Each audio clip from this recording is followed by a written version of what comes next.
Hello students. बेटा इससे पहले वाले लेक्चर में वीडियो स्टॉप हो गई थी जस्ट बिकॉज सम इश्यूज। तो मैं ये लेक्चर इस वीडियो में कंटिन्यू कर रही हूँ।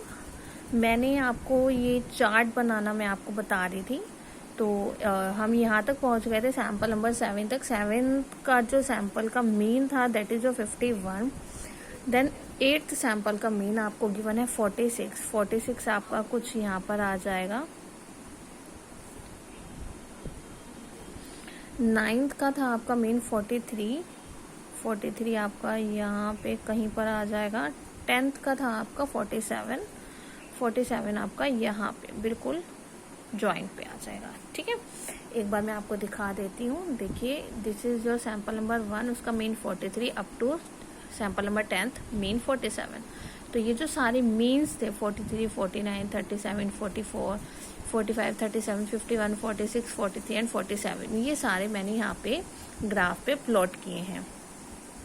ठीक है, तो ये सारे मैंने सैम्पल्स और उनके मीन्स यहाँ पे प्लॉट किए हैं। अब यहाँ पर आप ध्यान से देखिए, ये जो आपका अपर कंट्रोल लिमिट है, इस अपर कंट्रोल लिमिट में ये वाला पॉइंट और ये वाला पॉइंट आउट ऑफ कंट्रोल जो आ रहा है। मैंने आपको चार्ट में क्या समझाया था कि अगर कोई भी पॉइंट हमारे अपर कंट्रोल लिमिट और लोअर कंट्रोल लिमिट के बियॉन्ड जा रहा है तो इट मीन्स वो हमारा क्या है, कोई एक असाइनेबल कोर्स को क्रिएट कर रहा है। यानी कि ये आपका सैंपल नंबर 2 पे आपके पास ये आउट ऑफ कंट्रोल जा रहा है, अपर कंट्रोल लिमिट के बाहर जा रहा है। सेम फॉर दिस, ये भी हमारा आउट ऑफ कंट्रोल जा रहा है। तो यानी कि ये वाले जो सैंपल्स नंबर है इनमें कोई ना कोई डिफेक्ट जरूर है। तो इस तरह से हमें पता चलता है कि कौन से सैंपल नंबर में हमारे डिफेक्ट आ रहा है। फिर हम उसको चेक करते हैं और चेक करके हम ये पता करते हैं कि हमारे डिफेक्ट्स क्या है और उसको एलिमिनेट करते हैं। ठीक है, सो ये जो नीचे आपका कमेंट का ऑप्शन है, इसमें एक्स बार चार्ट में हमने क्या लिखा है, since the sample means corresponding to the samples number 2, 3, 6 and 7, इन सब में जो हमारे पास मीन था वो हमारे आउटसाइड जा रहा था कंट्रोल लिमिट के। सो the process average is out of control. This suggest the presence of assignable cause of variation which should be traced and corrected.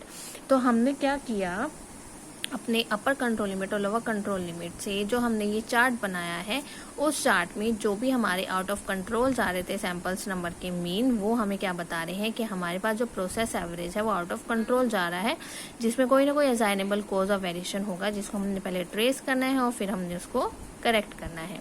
ऐसे ही सेम एक चार्ट क्या आपने बना लिया है एक्स बार का, ठीक है ना। ऐसे ही एक और चार्ट आप बनाएंगे आर के लिए। ठीक है, मैं आपको वो भी बता देती हूँ। अब मैं बना रही हूँ आर चार्ट के लिए आपने अभी फाइंड किया है CL की वैल्यू आई है आपकी 5.8,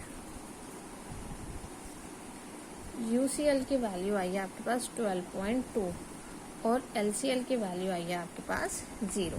तो आप जब इसका ग्राफ प्लॉट करोगे, ठीक है, ये आपकी है अपर कंट्रोल लिमिट, ये है सेंट्रल लाइन, ये है आपकी लोअर कंट्रोल लिमिट। ठीक है, सेंट्रल लाइन है आपके पास 5.8, लोअर कंट्रोल लिमिट है आपकी 0 और ये है आपके 12.2।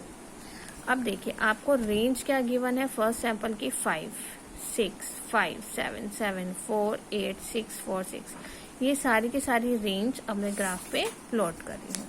ठीक है, चलिए सैंपल नंबर 1 की रेंज हमें गिवन है 5, देन 6, देन अगेन 5, then 7,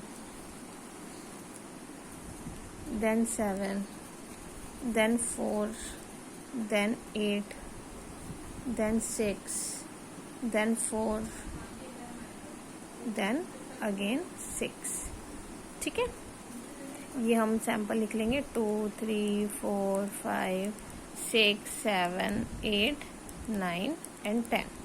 ठीक है, तो हमने क्या किया है, यहाँ पे जो भी हमारे पास रेंज की बनती, सैंपल नंबर 1 की रेंज, सैंपल नंबर 2 की रेंज, 3 की रेंज, सबकी रेंज मैंने यहाँ पे प्लॉट की है। और जो भी हमारे पास यहाँ पे रेंजेस है, कोई भी हमारा अपर कंट्रोल लिमिट और लोअर कंट्रोल लिमिट के बियॉन्ड नहीं जा रहा है। इसका मतलब जो हमारी रेंज है वो सारा का सारा क्या है, कंट्रोल में है। तो आपने कमेंट में आर चार्ट में क्या लिखना है, since none of the sample range lies beyond the control limit of the R chart so the process variability is in control. यानी कि आर चार्ट में हमारे पास कुछ भी बियॉन्ड नहीं जा रहा है तो हमारा प्रोसेस वेरिएबिलिटी क्या है, आपका कंट्रोल में है। ठीक है, So since one of the control chart x bar shows a lack of control, so the process cannot be regarded in a state of statistical control.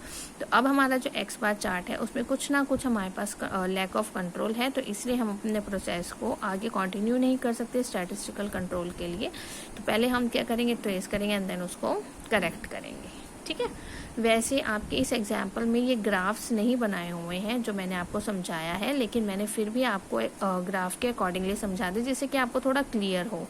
ठीक है, आप विदाउट ग्राफ भी यहाँ पर क्या कर सकते हो, फाइंड कर सकते हो, क्योंकि देखो अगर आपको अपर कंट्रोल लिमिट और लोअर कंट्रोल लिमिट की वैल्यूज पता है तो हम यहाँ पे मीन में बस चेक कर लेंगे। जैसे आपकी अपर कंट्रोल लिमिट 47 है तो 49 47 से ग्रेटेस्ट है, तो इसका मतलब ये हमारा क्या है, आउट ऑफ कंट्रोल है। तो बस हम यहाँ पे नंबर्स को देखकर भी फाइंड कर लेंगे कि कौन सा आउट ऑफ कंट्रोल आ रहा है, उसी के अकॉर्डिंगली हम अपने कमेंट्स में लिख देंगे।